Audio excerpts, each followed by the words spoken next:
Aegis, c'est un jeu pour 2 à 4 joueurs à partir de 13 ans pour des parties d'environ 45 minutes. C'est un jeu de défausse qui est initialement prévu pour 2 ou 3 joueurs et dans sa nouvelle version, qui est celle-ci, on a rajouté un mode à 4 joueurs en équipe. Je vais vous expliquer en priorité le mode 2 joueurs, ensuite je vous expliquerai le mode 3 joueurs classique, un mode 3 joueurs en variante et le mode 4 joueurs en équipe. Je vais essayer de vous expliquer tout ça le plus simplement possible. Pour la mise en place à 2 joueurs, donc déjà il faut prendre le bon nombre de cartes. Vous avez dans le jeu 5 couleurs de cartes. Quand vous allez jouer à 2, vous allez utiliser uniquement 4 couleurs différentes. Donc là j'ai pris bleu, jaune, rouge et une sorte de vert. Ces cartes-là, vous allez toutes les mélanger, elles sont toutes numérotées de 2 à 10. Vous les mélangez toutes, et à 2 joueurs, vous allez en retirer 8, en mettre 8 de côté, et distribuer les 14 cartes restantes à chaque joueur. Chaque joueur prend les cartes dans sa main sans les montrer à ses adversaires, évidemment, à son adversaire, et peut réorganiser ses cartes comme il le souhaite. Et en plus de ces cartes-là, donc de ces 14 cartes, chaque joueur va recevoir un valet, une dame et un roi qui seront posés sur la table visible de l'adversaire. Donc chaque joueur a au total 17 cartes, 14 cartes dans sa main, 3 cartes sur la table. En plus de ces cartes-là, chaque joueur va recevoir 3 cartes de pari en début de partie, un pari à 5, un pari à 15, un pari à 30. Donc ces cartes de pari, elles sont recto verso. On prendra la face où il y a marqué Aegis ou Aegis et Nips. Avant de commencer la partie, il vous faut déterminer les conditions de fin. Vous pouvez décider d'arrêter la partie après 6 rounds ou dès qu'un joueur a atteint ou dépassé 250 points. Ça, c'est pour une partie courte. Ou bien vous pouvez décider d'aller jusqu'à 350 points ou 8 rounds pour une partie longue. Donc une fois que vous avez décidé ça, vous êtes prêt à commencer la partie. La partie va débuter par un premier joueur, qui sera le joueur qui n'a pas distribué les cartes. Et la première chose à faire avant de commencer à poser une carte, c'est de décider si on veut faire un pari ou non. Donc cette décision, on l'a fait avant de jouer sa première carte. Donc le premier joueur, avant de jouer, va devoir décider s'il veut faire un pari. Il peut parier donc 5, 15 ou 30. Il met une de ses cartes devant lui, ou il peut ne pas faire de pari aussi. Ce pari-là, c'est le pari pour dire que ça va être le premier joueur à vider sa main. Donc c'est encore un jeu de défausse, je l'ai pas précisé. Le but, ça va être de vider sa main. S'il parie par exemple 5 et qu'effectivement à la fin de la manche c'est bien le premier joueur à avoir vidé sa main, il va scorer ses points. Si par contre il se trompe, les points vont aller à son adversaire. Donc chaque joueur pourra faire un pari avant de jouer sa première carte, et on peut très bien faire le même pari ou des paris différents ou ne pas faire de pari du tout. Ça c'est chacun qui fait comme il veut. Ensuite le premier joueur va devoir jouer au centre de la table une combinaison de cartes, encore une fois, comme dans la plupart des jeux de défausse. Il va avoir le choix entre jouer une carte seule, peu importe la carte, jouer des cartes de même valeur, dans ce cas-là il faudra qu'il y ait au moins 2 cartes identiques, donc de même valeur, jouer des cartes qui se suivent, donc des suites. Cette fois il faudra que ce soit au moins 3 cartes qui se suivent et des cartes de la même couleur, donc plus compliqué. Et enfin il y a une dernière combinaison qui peut être jouée, c'est les escaliers, ils appellent ça les stairs en anglais, le jeu n'existe qu'en anglais pour l'instant. Ça va être des combinaisons de cartes identiques qui se suivent et de même couleur. Donc là par exemple, j'aurai mon 6-7, 6-7 et 6-7. Ça c'est une combinaison tout à fait valable pour un escalier que je peux jouer. Ça peut être 6-7-8, 6-7-8, 6-7-8. C'est les combinaisons qu'on veut. Il peut y en avoir que 2. Ça commence à 2 combinaisons. Ça peut être juste 6-7, 6-7. Donc en gros il faut des cartes de même valeur et d'autres cartes de même valeur qui se suivent avec la même couleur. C'est un peu tordu, vous comprendrez assez vite ce que c'est. C'est pas très compliqué une fois qu'on a compris. En plus de ces combinaisons de cartes, on va pouvoir à tout moment, donc quand ce sera notre tour de jouer, jouer ce qu'on appelle une bombe. Donc une bombe, en fait, c'est plusieurs possibilités. Elles sont résumées de toute façon sur une petite cartette de jeu, vous avez tout, donc cartes seules, les cartes identiques, les cartes qui se suivent de la même couleur et les stairs. Et enfin vous avez les bombes. Une bombe, ça peut être la bombe la plus faible, parce qu'il y a une hiérarchie aussi dans les bombes. Ce sont les cartes impaires, c'est-à-dire 3, 5, 7 et 9, dans des couleurs différentes. Donc si vous avez un 3, 5, 7 et 9 dans des couleurs différentes, vous pouvez jouer ça, c'est une bombe, et une bombe c'est plus fort que n'importe quelle autre combinaison que je viens d'expliquer. Au-dessus de cette combinaison 3, 5, 7, 9 dépareillée, donc de couleurs différentes, vous allez pouvoir jouer valet, dame. Donc juste ces deux cartes toutes seules, c'est une bombe aussi. Au-dessus de ça, vous avez valet, roi, qui est un peu plus fort. Ensuite, vous avez dame, roi, qui est un peu plus fort. Et vous avez valet, dame, roi, qui est un peu plus fort. Et la dernière bombe, la plus forte de toutes, c'est 3, 5, 7, 9 de la même couleur. Donc ça, c'est la hiérarchie des bombes. Et les bombes, je vous dis, quand vous les jouez, ça bat n'importe quelle combinaison. Vous pouvez la jouer en cassant un peu les règles du jeu. Et la seule façon de battre une bombe, c'est de jouer une bombe plus forte. Mais je vais y revenir dans le gameplay du jeu pour expliquer les conséquences d'une bombe. Donc, je reprends un tour de jeu. Le premier joueur joue une combinaison de cartes devant lui. Il peut commencer avec une bombe s'il veut, c'est pas très mal. On peut jouer par exemple voilà, une carte seule, un 9. Le joueur en face va être obligé de jouer le même type de combinaison avec une valeur plus forte. C'est-à-dire que là, j'ai joué une carte seule, le joueur en face va devoir jouer aussi une carte seule, plus forte qu'un 9. Donc il pourrait jouer un de ces 10, mais ça l'obligerait à casser sa paire de 10, ou il pourrait passer. À chaque fois, on a le choix entre jouer ou passer.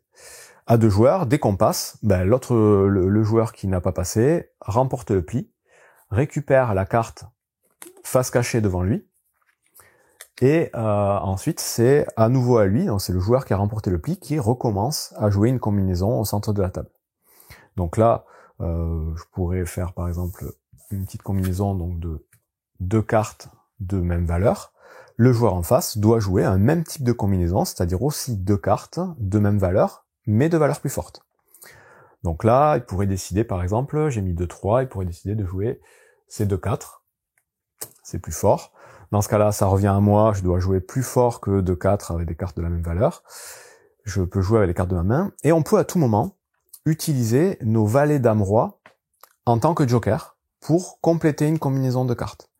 C'est-à-dire que je pourrais là très bien jouer mon 8 avec mon valet pour faire une paire de 8. Dans ce cas, je respecte la règle et c'est à nouveau au joueur en face de jouer et d'essayer de faire mieux que ça. Donc ça, c'est le principe du jeu. À chaque tour, on ouvre avec une combinaison particulière, le joueur en face doit suivre avec la même combinaison. Et comme je vous disais, la seule façon d'éviter de suivre la combinaison lancée par le leader, c'est de jouer une bombe. Donc là, admettons, le joueur en face ne peut pas jouer mieux que une paire de 8. Bon là, en vrai, il pourrait, mais admettons même il n'a pas envie. Il peut très bien jouer une bombe. Dans ce cas-là, il pourrait par exemple jouer son valet et sa dame en tant que bombe. Donc un valet et une dame, quand c'est joué, enfin les cartes valet, dame, roi, quand elles sont jouées seules et pas avec une combinaison de cartes, ça devient obligatoirement des bombes. Ça ne peut pas être joué comme étant juste une suite. Si je vous jouez par exemple valet, dame, roi, ça ne peut pas être une suite de 3 cartes de même couleur. Donc là, elle a joué une bombe. À mon tour, je vais avoir la possibilité de jouer une bombe plus forte. Bon là, je pourrais mettre dame, roi pour faire plus fort, mais je peux aussi passer, comme je vous ai dit. Et si je passe, quand un joueur gagne avec une bombe, la totalité des cartes, au lieu de les gagner, il est obligé de les donner à son adversaire. Donc là, il a gagné avec une bombe, donc ça veut dire qu'il garde la main et qu'il va pouvoir jouer une nouvelle combinaison. Mais par contre, les cartes du pli en cours, elles sont données à l'adversaire. Donc en gros, on va perdre des points, parce que vous allez voir qu'à la fin, toutes les cartes qu'on collectionne, ce sont des points de victoire. Mais par contre, on prend le lead et on peut jouer à nouveau une combinaison qui nous intéresse, et c'est quand même intéressant. Donc il va y avoir beaucoup de choix un peu tactiques à faire dans ce jeu. C'est ce qui le rend plus intéressant que la plupart des jeux de Défausse. Un dernier exemple, admettons c'est à nouveau moi qui ai le lead. Je peux jouer, comme vous disiez, mon fameux escalier là, 6-7, 6-7, 6-7, donc avec des couleurs qui se suivent. Le joueur en face doit pouvoir faire mieux que ça, donc la même combinaison, c'est-à-dire deux cartes qui se suivent de même couleur, mais de valeur plus forte. Donc là, il avait presque ce qu'il fallait, il avait un 9-10 bleu et un 9-10 jaune. Il aurait fallu un autre 9-10 pour pouvoir réussir à faire mieux que ça. Il a par exemple un 8-9-10 en bleu et un 8-9-10 en jaune, mais c'est pas du tout la même combinaison, parce que là, ce serait un escalier de 3 cartes, 2 fois, alors que là, c'est 3 escaliers de 2 cartes. Donc les escaliers, c'est un peu particulier à appréhender. mais une fois que vous l'avez, puis c'est assez rare quand même de les jouer, normalement ça va tout seul. Donc voilà, c'était l'exemple pour l'escalier. Si jamais un joueur arrive à vider sa main, donc sa main est composée des cartes aussi qui sont placées devant lui, on doit aussi jouer son valet dame roi à un moment ou à un autre de la partie. Dès qu'un joueur arrive à défausser ses dernières cartes, on met fin à la manche tout de suite. La première chose à faire avant de compter les points à deux joueurs, c'est de compter le nombre de cartes qui restent dans la main de l'adversaire une fois qu'un joueur a vidé sa main. Et ce nombre de cartes, on va le multiplier par 5 pour faire déjà un premier score. Donc s'il reste 5 cartes dans la main de l'adversaire au moment où on a fini, on fait 5 x 5, on a déjà 25 points. Ensuite, on récupère toutes les cartes de cet adversaire parmi les cartes gagnées, plus toutes les cartes qui ont été mises de côté en début de partie, les 8 cartes. Et ces cartes-là vont nous faire scorer des points.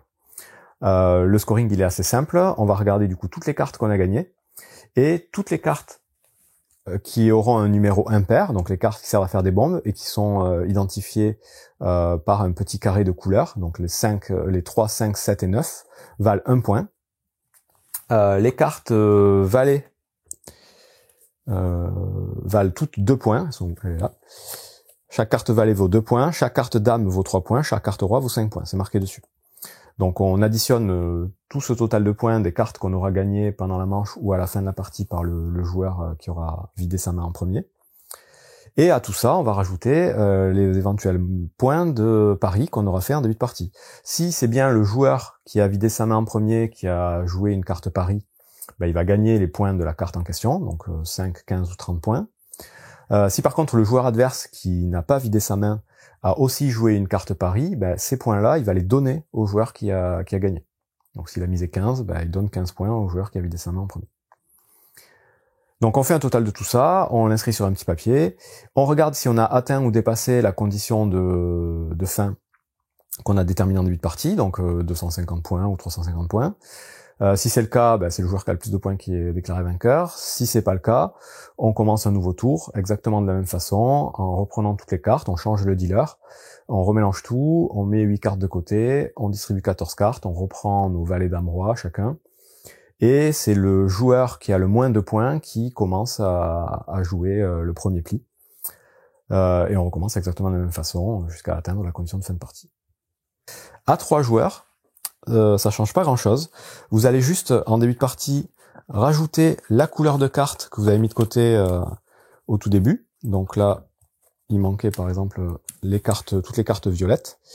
Donc vous jouerez avec 5 couleurs de cartes, numérotées de 2 à 10. Vous allez, en tout début de partie, mélanger toutes les cartes et en mettre uniquement 3 de côté. Et vous allez distribuer à nouveau 14 cartes à chaque joueur, plus valet dame roi pour chaque joueur. Donc tous les joueurs auront valet dame roi, 14 cartes en main, et auront aussi leurs cartes de pari. Donc leurs cartes de pari, exactement les mêmes, 5, 15 ou 30.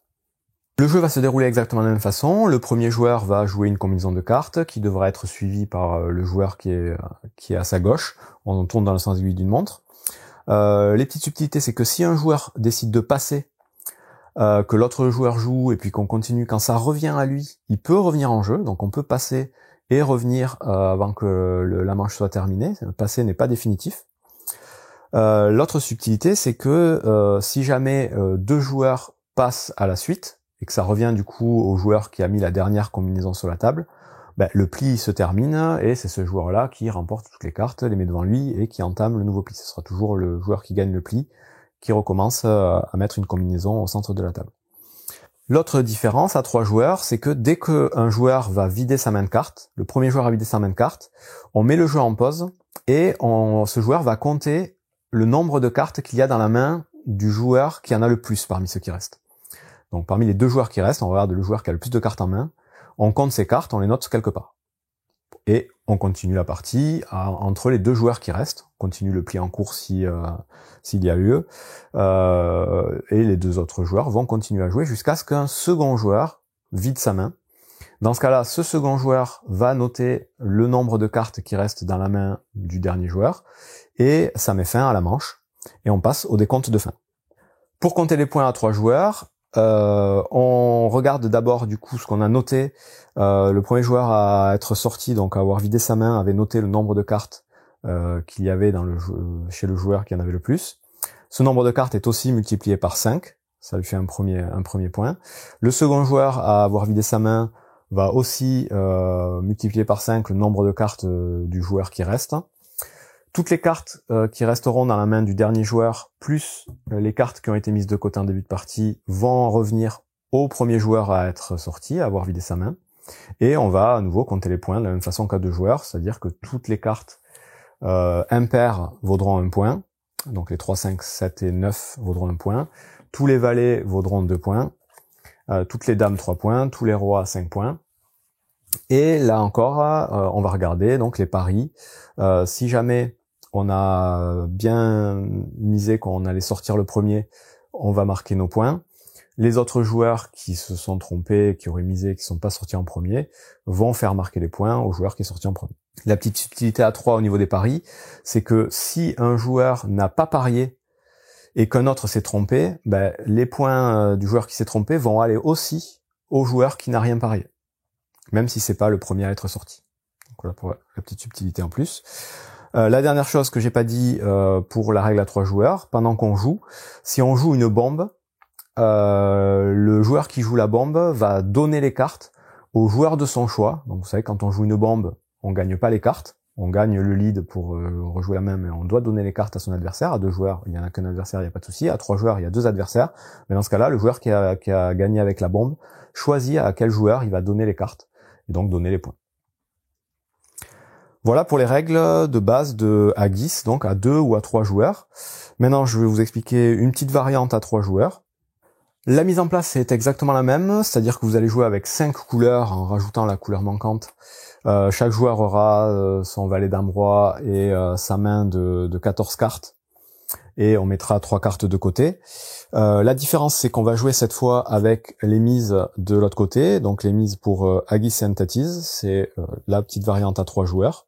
Donc là, les mises, c'est 15, 30 et 45. Et là, il va y avoir un principe donc de berger et de mouton. Avant de commencer la partie, une fois qu'on aura chacun nos cartes en main, en commençant par le joueur qui a distribué les cartes, chaque joueur va avoir la possibilité de miser donc 15, 30 ou 45. Au tout début de la partie, si le premier joueur mise 15 par exemple, le joueur suivant dans sa aiguille du montre doit soit miser plus, soit passer. Et chaque joueur va faire ça jusqu'à ce qu'un joueur mise éventuellement 45 ou que tout le monde passe. Donc au final, il y aura qu'un seul joueur qui va pouvoir miser dans cette variante. Et ce joueur-là, du coup, aura une carte devant lui avec une valeur donc 15, 30 ou 45. Ça, c'est au tout début. Si jamais donc on est à une manche avancée où on a déjà fait plusieurs manches, à chaque début de manche, on refait ce principe de mise, sauf que les joueurs qui ont moins de points qu'un joueur qui a déjà misé vont pouvoir égaler sa mise. Ils seront pas obligés de mettre une valeur supérieure. Donc admettons, j'ai 50 points, le joueur à ma gauche en a que 20. Je commence à miser, je mets 15. Le joueur à ma gauche doit miser aussi, ou passer. S'il veut miser, il peut mettre aussi 15, parce qu'il a moins de points que moi au total. Donc il peut égaler ma mise au lieu de devoir la dépasser. Dans ce cas-là, c'est lui c'est sa mise qui sera prise en compte. Et on va tourner comme ça. En gros, si on a un score plus faible, on peut égaler une mise au lieu de la dépasser. Et encore une fois, on s'arrête dès que soit tout le monde a passé, soit le dernier joueur a misé 45. Ce joueur-là, donc, qui aura une mise, s'il y en a un, parce qu'on peut aussi tous décider de ne rien miser, mais s'il y a un joueur qui a misé une carte, une fois qu'on a fait ce petit tour de table, ce joueur-là devient le berger. Et le berger va devoir essayer, du coup, de vider sa main en premier pour essayer de marquer un maximum de points. Les autres joueurs vont essayer de l'empêcher. On joue chacun pour soi, mais vous allez voir qu'au niveau du décompte de points pour les mises, ça va changer quelques trucs. Si jamais il y a un berger, avant de commencer le premier pli, ce berger-là va récupérer des cartes parmi les 3 qui ont été mises de côté en début de partie. S'il a misé 15, il récupère les 3 cartes. Et il va pouvoir redéfausser 3 cartes parmi toutes les cartes qu'il a en main. Donc ça va lui permettre de changer un petit peu les cartes de sa main.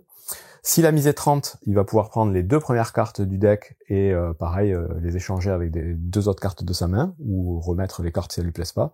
Et s'il a misé 45, il va pouvoir piocher juste la première carte et même chose. Donc ça, c'est uniquement avec les cartes de sa main et les cartes qui sont mises de côté. On peut évidemment pas échanger les valets dame roi. Et une fois qu'on a fait tout ça, on est prêt à commencer du coup un pli normal.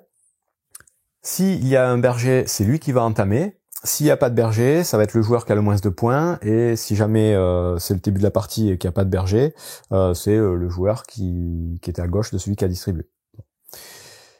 On joue une partie avec les mêmes règles, donc on met une combinaison de cartes, on doit suivre la même combinaison, on peut jouer des bombes, tout ça, ça change pas. Si jamais par contre, dans cette variante, un joueur joue une bombe, ben, il garde les cartes pour lui. Donc là, jouer une bombe, ça nous fait gagner, et on récupère les cartes, on les donne pas à un adversaire. Comme dans les règles classiques à 3 joueurs, dès qu'un joueur vide sa main de cartes, il va regarder combien il y a de cartes dans la main du joueur qui en a le plus, le noter sur un papier pour lui faire des points en fin de partie. La partie continue entre les deux derniers joueurs, même si c'est le berger qui est sorti en premier, on finit la partie exactement comme à 3 joueurs. Dès que le second joueur vide sa main, il va aussi noter le nombre de cartes qui restent dans la main du dernier joueur. Et là encore, toutes les cartes qui vont rester dans la main du dernier joueur, plus les cartes qui ont été mises de côté, 3 cartes de côté, reviennent au premier joueur qui a vidé sa main. Il les récupère et vont lui faire marquer des points. Et pour compter les points, on va encore multiplier par 5 le fameux nombre de cartes qu'on a noté donc quand on est sorti. Ça nous fait un premier score. Ensuite, on va prendre toutes les cartes qu'on a récupérées et marquer cette fois-ci uniquement un point pour chaque carte. Peu importe que ce soit valet dame roi ou des cartes impaires, chaque carte impaire et chaque carte valet dame roi vaudront un point. Et on va regarder du coup le fameux pari. Si c'est bien le berger qui a vidé sa main en premier, il va scorer les points de son pari, tout simplement. Si par contre c'est un des moutons qui est sorti en premier, celui qui est sorti en premier, il va gagner les 2/3 des points de ce qui a été parié. Donc s'il a parié 15, il gagnera 10. Si le berger a parié 30, il gagnera 20. S'il a parié 45, il gagnera 30. Donc c'est 2/3 de la valeur. Et le deuxième mouton, peu importe qu'il soit sorti en deuxième ou que ce soit le dernier, il prendra 1/3 des points. Donc il prendra 5, 10 ou 15 points. Donc en gros, les points vont être répartis entre le premier sorti et l'autre mouton. Et voilà pour cette petite variante à 3 joueurs qui change un petit peu le feeling et le gameplay. Maintenant pour la partie à 4 joueurs en équipe. Donc ça se joue obligatoirement en équipe à 4 joueurs. Les coéquipiers vont jouer face à face. Donc ils auront un adversaire à gauche et à droite à chaque fois. Et là, on a un deuxième set complet de cartes dans la boîte qui va servir du coup pour cette variante à 4 joueurs. Donc on va prendre les 2 sets de cartes complets et on va enlever dans chaque set une couleur, la même couleur. Donc là on va enlever, par exemple on pourrait enlever les violets. Donc on enlève tous les violets du premier set, tous les violets du deuxième set, et donc on va se retrouver avec 2 sets de 4 couleurs de cartes numérotées de 2 à 10. Toutes ces cartes-là, on va les mélanger évidemment, et on va toutes les distribuer entre les joueurs équitablement. Et là, il n'y aura pas de cartes mises de côté, du coup. Donc, chaque joueur va recevoir une main de cartes de 18 cartes au total. Et chaque joueur aura aussi son valet, sa dame et son roi devant lui. On va remettre les cartes aussi pari sur le côté jaune, parce que c'est avec ces cartes-là qu'on va parier. Donc, pareil, chaque joueur aura son set de 3 cartes pari. Donc, on aura au total 21 cartes, 18 plus 3. Nos cartes pari. On joue donc en équipe, on est assis l'un en face de l'autre, et là on décide encore la fin de partie, donc ce sera soit 4 rounds, soit 350 points pour une partie courte. Pour une partie longue, ce sera 6 rounds et 550 points. Une fois qu'on a chacun nos cartes en main, on va se passer entre coéquipiers une carte chacun, une première fois. Donc on choisit une carte de notre main, on la passe simultanément sans regarder ce qu'on reçoit à son coéquipier, donc on échange une carte. Chacun fait ça. On regarde la carte qu'on a récupérée et on recommence le processus une seconde fois. On peut très bien redonner la carte qu'on nous a donnée la première fois ou une nouvelle carte. En gros, on va faire 2 échanges l'un après l'autre avant de commencer la partie. Ensuite, on va passer donc à la phase de pari, exactement comme dans les parties à 2 ou à 3 joueurs. Tant que vous n'avez pas joué de cartes, vous allez pouvoir parier donc 5, 15 ou 30 que vous allez être le premier joueur à vider votre main.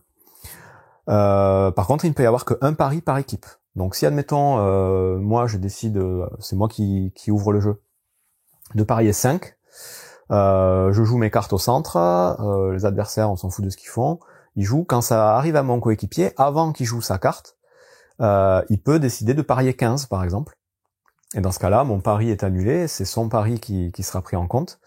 Par contre dès lors qu'on a joué une première carte, on peut plus bouger les paris. Et les paris, donc il n'y en aura qu'un valable pour les deux équipiers, et ce sera bien le joueur qui a fait le pari qui doit vider sa main en premier. Si c'est son coéquipier qui vide sa main en premier, le pari n'est pas honoré. On va donc jouer exactement avec les mêmes règles qu'à 2 ou 3 joueurs. Les différences, c'est que donc un pli va se terminer si tous les joueurs sauf un passent leur tour. Donc ça revient au joueur qui a joué la dernière combinaison, dans ce cas-là il remporte le pli et encore une fois il prend toutes les cartes, il les met de côté. Ou ça va s'arrêter aussi si les deux joueurs d'une même équipe ont vidé leurs mains, l'un à la suite de l'autre. Dans ce cas-là ça met fin à la manche directement et au pli. On finit pas le pli en cours, les deux adversaires ne jouent pas l'un contre l'autre à la fin. Dès qu'il y a les deux coéquipiers qui ont vidé leurs mains, ça met fin au pli et à la manche. Dès que le premier joueur va vider sa main, même règle de compter les cartes, on va regarder chez les adversaires qui a le plus de cartes et noter ce nombre de cartes d'un côté. Si jamais le deuxième joueur a vidé sa main et notre coéquipier, le coéquipier du premier, dans ce cas-là on compte même pas les cartes, ça met fin à la manche et on passe directement au décompte de fin, que je vais expliquer juste après. Si par contre c'est un adversaire qui vide sa main en second, il va aussi compter les cartes qui restent dans la main de l'adversaire qui reste en question, les noter quelque part. Quand un joueur va vider sa main en premier, s'il vide sa main en jouant une bombe, il est obligé du coup de donner les cartes à un de ses adversaires, mais en plus il est obligé de donner le lead à son coéquipier. Ce sera obligatoirement son coéquipier qui commencera le nouveau tour pour la manche suivante. Dès que deux coéquipiers ont vidé leurs mains, comme je disais, ça met fin à la manche. À ce moment-là, les cartes qui vont rester dans les mains des adversaires vont être récupérées par le premier joueur qui aura vidé sa main pour compter les points. Et on passe au décompte de fin. Donc là, comme d'habitude, on va regarder le nombre de cartes notées par les joueurs qui ont vidé leurs mains. On va multiplier ça par 5, ça fait un premier score. Ensuite, on va compter tous les points des cartes capturées, et c'est 1 point par carte, encore une fois. Même si c'est les valets, les dames et les rois, vaudront chacun 1 point. Il n'y a plus le système 2, 3, 5. Et les cartes impaires, c'est que les cartes impaires qui marquent des points, évidemment, pas toutes les cartes. Ensuite, on regarde les paris. Si c'est bien le joueur qui a parié de l'équipe qui a vidé sa main en premier, il va scorer le double des points pariés. C'est la petite variante quand on joue en équipe. Si par contre on s'est trompé, on a parié et qu'on n'a pas vidé sa main en premier, l'équipe adverse va marquer les points indiqués sur la carte, et pas le double. Donc on gagne le double si on réussit notre pari, et on fait marquer les points indiqués sur la carte si on échoue à l'équipe adverse. Et enfin la petite variante dont je vous ai parlé vite fait, si jamais les deux joueurs d'une même équipe vident leurs mains en premier et en second, ils scorent ce qu'ils appellent un slam. C'est-à-dire que pour le nombre de cartes multiplié par 5, les deux joueurs vont compter les points qui ont été marqués par le premier joueur à avoir vidé sa main. Au moment où je le dis, je me dis que c'est un peu compliqué à comprendre, mais c'est très simple. Dès que le premier joueur vide sa main, il va regarder dans les adversaires celui qui a le plus de cartes en main. Il va noter ce numéro. Bon, mais dès que le second joueur, son coéquipier, va vider sa main, lui, il regarde pas les cartes. Il va marquer aussi le même nombre de cartes que quand le premier joueur avait vidé sa main, et il va aussi multiplier ce score par 5. Donc en gros, il y aura le score donc du nombre de cartes adverses fois 5 multiplié par 2, puisque les deux joueurs vont marquer ce même nombre de points. Bon, j'espère que c'est plus clair. Et c'est à peu près tout du coup pour la variante en équipe.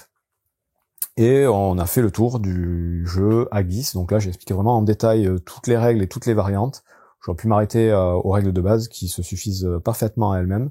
Mais en équipe, c'est sympa aussi, ça marche très très bien, ça fait penser un peu à Tichu, pour ceux qui connaissent. Et au final, c'est un des tout meilleurs jeux de Défausse que je connaisse, déjà un des rares qui se joue très bien à 2, qui se joue très bien à 3, et la variante à 4 fonctionne aussi très bien. beaucoup de choix, beaucoup de possibilités, beaucoup de cartes en main, pas mal de combinaisons à jouer, savoir quand utiliser donc son valet, dame et roi, donc soit en tant que joker, soit en tant que bombe. C'est vraiment assez subtil en termes de gameplay. On parie aussi sur si on va vider sa main en premier ou pas au tout début. Donc il y a plein de choses qui rendent le jeu très intéressant et beaucoup moins automatique et plat que beaucoup de jeux de défausse. Donc celui-là c'est un tout meilleur pour moi que je vous conseille, qui n'existe pour l'instant qu'en anglais, qui est assez difficilement trouvable, mais qui peut parfaitement s'émuler avec un simple deck de cartes de 54 cartes et des petites cartes d'appoint pour les mises. Donc voilà, vous pouvez y jouer à peu près n'importe comment. Bon jeu.